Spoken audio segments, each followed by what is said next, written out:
Amanda, and today I'm going to show you how to use the tool desk.com that we use for prayer team at Church Online. Now this is going to be the computer version, so desktops, laptops. This is how you'll use desk.com on those devices. So you'll go to desk.com and you'll click on login.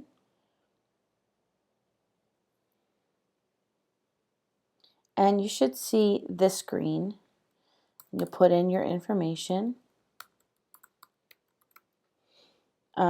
If you see a line that says that wants your URL, the URL that you'll put in there is Church Online with no spaces.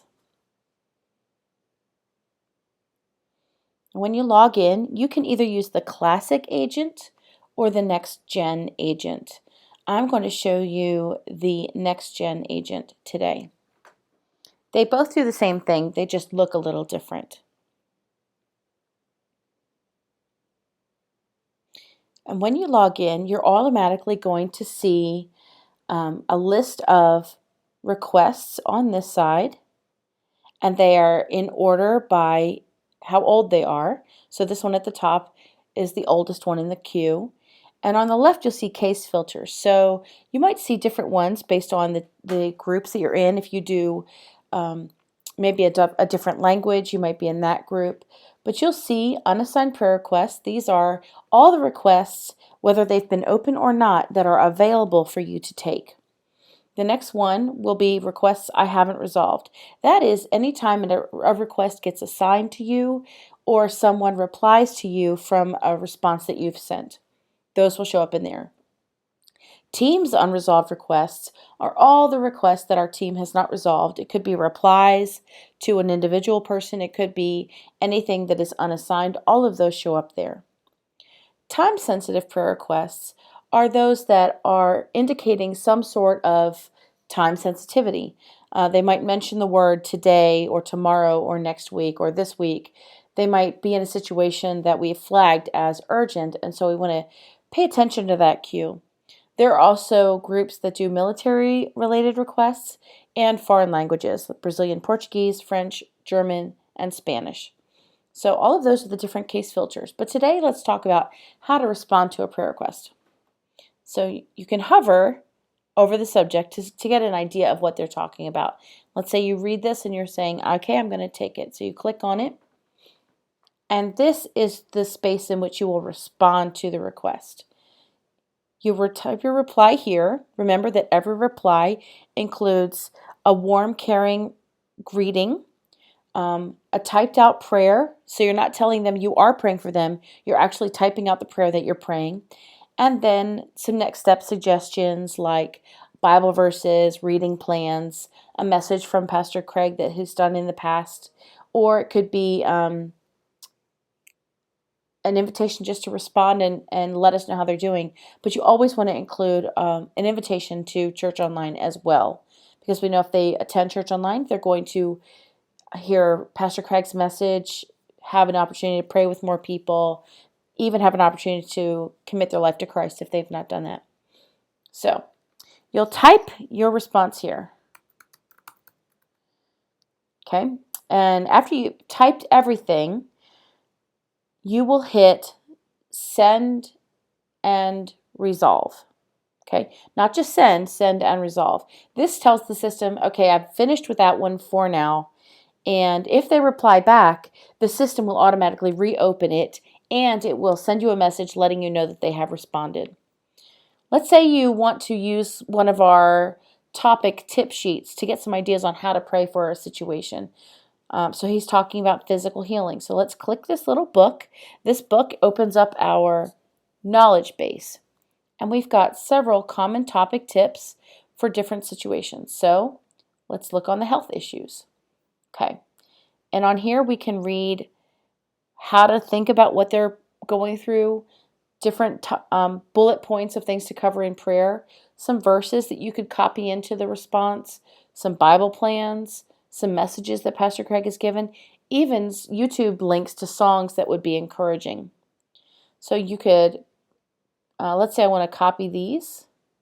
So you highlight them with your mouse and copy them. and then just click this X to get out.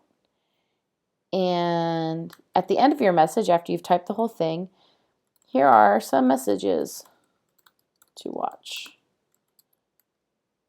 And you paste those in. Okay. So let's say I wanted to send it. You don't need to assign it to yourself. The system will already assign it to you. And then you would hit send and resolve. Now, what if you want to have your team lead look at it first and see if it's okay? Or you want to get an idea of how to respond.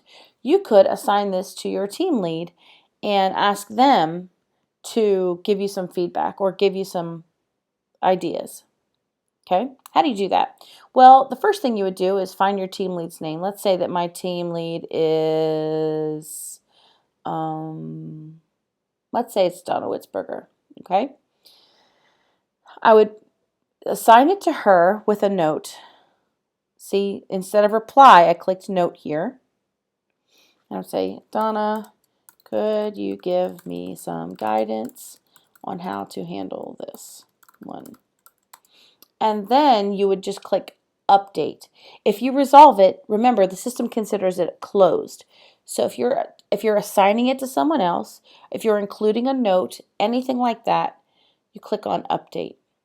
Now the note feature is also great to say to leave yourself notes. Let's say it's an ongoing conversation and you've been praying with Tony for several times now. It's great to leave yourself a note in here about kind of what you've talked about, ideas you want to make sure to share with him, things like that. The notes function is great because they don't see it, only the people in our team see it.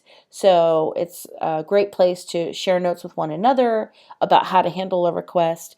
That person that you're praying for does not see what's in the notes function. Okay? So go back to the reply and you could continue typing your response here. So I am going to return that to unassigned.